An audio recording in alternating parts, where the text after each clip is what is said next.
Magandang hapon, update muna tayo sa lagay na ating panahon ngayong araw ng Miyerkules, September 25, 2024. Sa kasalukuyan nga ay itong Intertropical Convergence Zone. Ito yung salubungan ng hangin galing Northern at Southern Hemisphere at nakakaapekto iyan ngayon sa may Visayas, Mindanao at Palawan. At dahil nga dito sa ITCZ, asahan natin yung maulap na papawirin at mga kalat-kalat na pagulan, pagkidlat pagkulog sa may Eastern Visayas, Central Visayas, Mindanao at sa may Palawan.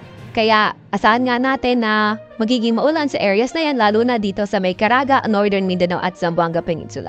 Samantalang sa Metro Manila naman at sa nalalabing bahagi ng bansa, partly cloudy to cloudy skies, may mga tsansa ng mga localized thunderstorms. Sa kasalukuyan nga ay may minomonitor tayong low pressure area sa labas ng ating Philippine Area of Responsibility. Etong low pressure area na ito ay mababa yung tsansa na maging bagyo in the next 24 hours, pero hindi niro-rule out yung possibility na maging bagyo in the next 5 days. Sa may naman, wala tayong namomonitor na low pressure area or bagyo sa loob ng ating Philippine Area of Responsibility, pero hindi rin natin tinatanggal yung possibility na by Thursday or Friday na may mabuong LPA sa may bahagi ng east na extreme northern Luzon. At kapag nagkaroon nga tayo ng low pressure area by Thursday or Friday, hindi rin natin tinatanggal yung possibility na ito ay maging isang bagyo by the weekend.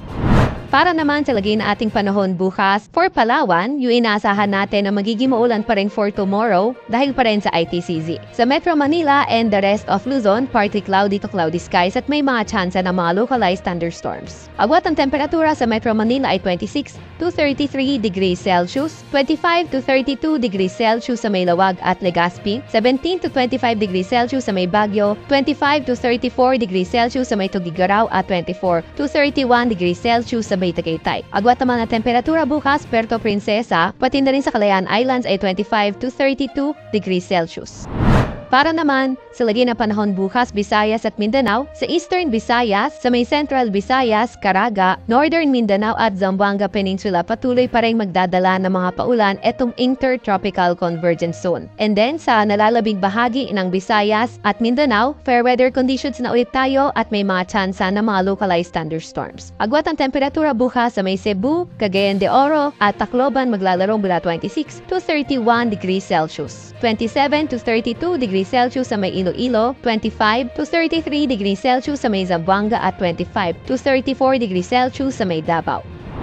Wala pa rin naman tayong nakataas na gale warning sa kahit na anong baybayin ng ating bansa.